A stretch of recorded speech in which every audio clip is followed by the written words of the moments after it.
Hi, my name is Jennifer. Welcome back to my channel. Today I thought I would talk you through all the books that I'm planning on reading in April. Now, I don't often do TBRs or do TBR videos because I just don't tend to plan my reading very much in that way.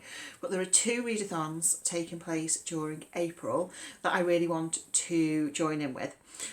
So the two readathons are Charlie Brooks readathon for bowel cancer awareness and Katie Lumsden from Books and Things TBR Clearout readathon. So I will link both of their announcement videos down below so you can go check them out, and the prompts will be listed there and so on, so you can join in if you would like to. We'll talk through Charlie's readathon first. So Charlie is running the Books4BowelCancer readathon during April, which is also, I think, Bowel Cancer Awareness Month, at least in the UK. So how Charlie's done this is there are 5 prompts in total, and each prompt is connected with one of the main symptoms of bowel cancer. So the idea is to raise awareness of the symptoms of bowel cancer. Charlie is also selling on her Etsy shop these bookmarks, and profits are going to Bowel Cancer UK, and the bookmarks have the symptoms listed on the back as well. So we'll run through each of the prompts. So the first symptom is, I'm so disorganised, I do apologise. First symptom is bleeding from your bottom or blood in your poo, and the prompt is a book with red on the cover. Now what I've done for all of these prompts is I've chosen books from my physical TBR because that's one of my goals for this year, to read from these shelves. So the book with red on the cover that I have chosen is The Tokyo Zodiac Murders by Soji Shimada. This is a Japanese murder mystery novel. This is translated by Ross and Shika Mackenzie. So I believe this is a locked room mystery, and this is like one of the most well-known, most sort of renowned Japanese murder mysteries out there. So I kind of can't believe I haven't read it yet. I've read one other book by this author, which was Murder in the Crooked House, which I really enjoyed. This has been on my shelf for probably at least 2 years, and I've wanted to read it for longer than that, so I kind of can't believe I haven't picked it up yet. So this is set across 2 time frames. So in 1936 we have this eccentric artist, this old man who's living with 7 women, and he's been found dead in a locked room. And in his testament there is a plan to kill these women, and soon after this the plan is carried out. These women are found dead. Then in 1979 the so-called Tokyo Zodiac Murders, which is what these murders have come to be known as, have been sort of obsessing the people, but none of the murders have been solved, and then I think they get looked into. So yeah, it says you have all the clues, but can you solve the mystery before they do? So I'm really, really looking forward to this one. So prompt 2. The symptom is losing weight but you're not sure why, and the prompt is a book with fewer than 400 pages. So I've chosen a book which definitely has a lot fewer than 400 pages. This is The Bluest Eye by Toni Morrison. This is under 200 pages. Is this her debut? I feel like The Bluest Eye might be Toni Morrison's debut. Correct me if I am wrong. I could well be wrong. I've only read Sula. Well, in terms of novels, I've only read Sula by Toni Morrison before, which I really, really enjoyed. And I have read the short story, which I can't pronounce, Recitative, which was excellent. So I kind of probably want to read everything Toni Morrison has written. I did DNF Beloved several years ago, but with the intention of going back to it at some point once I've got more Toni Morrison under my belt. So The Bluest Eye, there is just, there's no blurb on the back. There is just people saying how good it is. So yeah, I mean, it's Toni Morrison. I'm sure it's going to be good. So I'm going to read it in April. Right, the next prompt is, so the symptom is a change in how often you poo or regularly having diarrhea or constipation. And the prompt is to read a book that's different from your norm. So that could be a different genre or a different format than you usually read. So I've gone for a different genre, and I've gone for sci-fi. This is Waste Tide by Shen Hui Fan. This is a Chinese sci-fi novel translated by Ken Liu. So when was this first published? This was first published in 2013. This has been on my physical shelf for probably about 5 years maybe at this point. I remember when I got it in one of my advent calendars, one of my book advent calendars years ago. I remember thinking, okay, I'm interested in this, I'm going to read this, and I still haven't. I think it's because I'm quite intimidated by it. I don't read a lot of sci-fi. So this is about Mimi, who is a scavenger picking through towering heaps of hazardous electronic detritus. Is that how you say that word? So I think it's a climate fiction novel as well, because it's talking about pollution and storms and eco-terrorists, profit-hungry investors. So it kind of sounds like it's going to be quite like complex and like a lot going on, which does make me nervous, but that is the point of this prompt, going out of your comfort zone, and that is definitely that. So prompt number 4, the symptom is feeling tired all the time but you aren't sure why, and this is actually a self-care prompt. So to do something to treat yourself, like watch a movie or have a long soak in the bath, etc. So I often treat myself by having nice baths and spending time reading with my cat next to me. So I'm probably going to find this very easy to do. I do have some leave in April over Easter, and it's my birthday as well. So I'm pretty sure at least a couple of those days I'll be able to just like have nice reading days, maybe go to the library, just have a lovely time relaxing with the cat next to me reading my book. So that's the self-care prompt. And then the final prompt, the symptom is a pain or lump in your tummy, and the prompt is a book you have been avoiding or revisit a soft DNF. So I'm going to revisit a soft DNF, and that is Green for Danger by Christiana Brand. So this I started reading, I probably only read maybe 20 pages a few years ago, and quite quickly realised I just wasn't in the mood for it at that time, but knew I wanted to come back and revisit it at some point. So this is a really sort of well-regarded mystery novel. It was first published in, let me see, first published in 1945, and it's set in wartime. Do we assume Second World War, at a military hospital. And a patient dies under anaesthetic. A nurse claims she knew what went wrong, and then she dies as well. So I think it's the doctors and nurses who work on the ward who are all the suspects, and one of them is the killer. As I say, it is meant to be like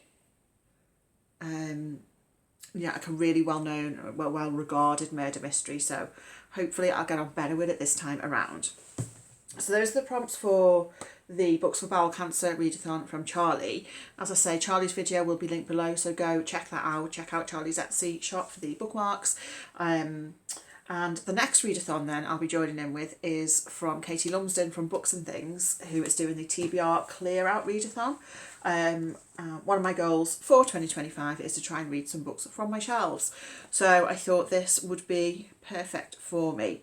The first sort of prompt is to set your own TBR Clearout goal for how many books you want to read for this readathon. So there are 6 bookish prompts for Katie's readathon. Add them to the 4 bookish prompts on Charlie's readathon, obviously that's 10. And because I am planning on reading books from my shelves for Charlie's readathon as well, I'm going to set my goal for the TBR Clearout at 10 books, which sounds perfectly reasonable. You know, I probably read around, 10 to 12 books a month, I'd say. However, I am conscious I have several library books out at the moment. Sorry, the neighbour just walked past. I don't think he saw me. The bottom shelf of this trolley is where my library books are living at the moment. There is quite a few here, which I'm really excited to get to. So some of these, I know one of them definitely I have to read in the next 3 weeks because there's a reserve on it. But I am going to have to read some of these library books as well. So I'm going to do my best and read as much as I can in April. If some of these books for this readathon, for Katie's readathon, go into the start of May, I'm going to say that's okay, because at least I'm getting 3 books on my TBR. Okay. So the first prompt is set your own goal. My goal is going to be 10 books from my physical TBR. Second prompt, read a book that's been on your TBR for a very long time. There is a number of these I could have chosen. I've gone for Peace Talks by Tim Finch, which has been on my shelf. Let's check when it was published. First published in 2020, so probably since 2020, potentially 21. I won a competition. I won the Costa Novel of the Year shortlist. I mean, I didn't win the Costa Award, to be clear. The neighbours just walked past again. I won the shortlist, so I won a copy of the books that were on that shortlist. There was 4 books on the shortlist. It was the one that Mermaids of Black Conch won. That was how I got my copy of Piranesi, and that's how I got this. The other one on the shortlist was something by Denise Mina, which I have unhauled without reading. So that's how come this is on my TBR. It survived the great unhaul of 2024 because when I read the first chapter I thought it sounded kind of interesting. So I think this is kind of a bit of a political novel following a senior diplomat, and I don't really know what happens, but it's described as being honest, honourable, tragic, witty, wise, an unforgettable novel of love, loss and the human longing for peace. It's pretty short, it's under 200 pages, but it's been on my physical shelf for a really, really long time. So I need to read it. Next prompt. So these prompts all like come in pairs. So that was to read a book that's been on your TBR for a really long time. Prompt 3 is to read a book that's been on your TBR for a very short time. So I have chosen Mystery Lights by Lena Valencia. I bought this this very year. I think I bought it in January, so a couple of months ago. I'm really looking forward to this. It's published by Dead Ink, who are a local Liverpool publisher. And it's a short story collection. I've heard good things about it. I think this is like mystery, horror, thriller. I don't know. It's described as being stories with teeth, which sounds great. So I am really looking forward to that one. And nice to read a book that I've bought recently and not just have it sit on my shelves for years. Prompt number 4 is to read one of the longest books on your TBR. So this is one of the longest. I don't know if it's the longest, but it's pretty long. It is 500 pages, and it is My Name is Red by Orhan Pamuk. This is translated. Okay, so it's translated from Turkish by Erdag M. Gürknor. So I've not read from this author before, but I do have another book here called The Black Book by him on my physical TBR. I think this is his most well-known novel. This was first published in 1998. So this is described as being a thrilling murder mystery and a stunning meditation on love, artistic devotion and tensions between the East and West. This opening of this book sounds so good. I can't believe I've not read this yet. The title of chapter 1 is I Am a Corpse, and it says, I am nothing but a corpse now, a body at the bottom of a well. Though I drew my last breath long ago and my heart has stopped beating, no one, apart from that vile murderer, knows what's happened to me. I mean, how good does this sound? It sounds so good. So yeah, I am looking forward to finally getting to that one. The next prompt, where are we up to, is prompt number 5 is to read one of the shortest books on your TBR. This is a really short book. So this is Alushita by Luigi Pirandello. This is a play. I don't think I have read a play for maybe like 20 years. So this is one I found like randomly on one of the free shelves in work that someone had got rid of. So the English translation is The Way Out. This copy has been edited and translated by Emanuela Savato and Doug Thompson.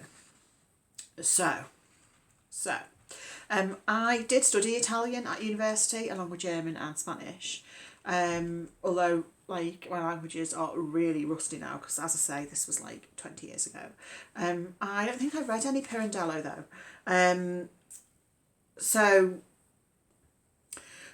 this play is a ghost story, and so we've got two ghosts who've both recently died, and they are joined by the ghost of the wife of one of them who's been newly murdered by her lover.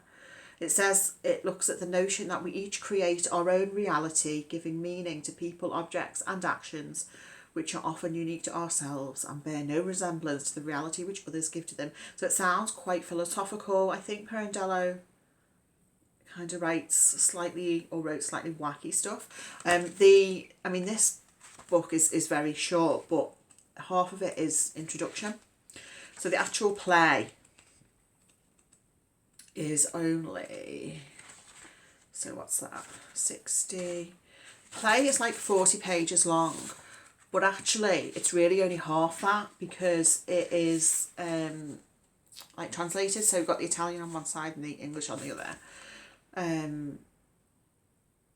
reckon I could probably read it fine with the Italian, but the English is there to help me out if I need it.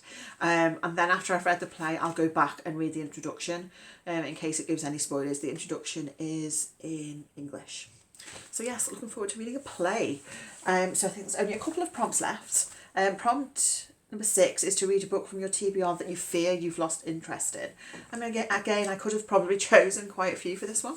But the one I've gone for is, this made my eyes go funny, is Tom Brown's Body by Gladys Mitchell. This is a murder mystery. When was this first published? 1949. So I've DNF'd at least one Gladys Mitchell in the past. This is one I got from a charity shop. This one survived the Great Unhaul of 2024 because I think like if a dead body turns up in the first chapter, which is always a good thing in my eyes. So this is set in a school where a junior master is found murdered. Despised by pupils and peers, there is no shortage of suspects, but can Mrs. Bradley solve the murder?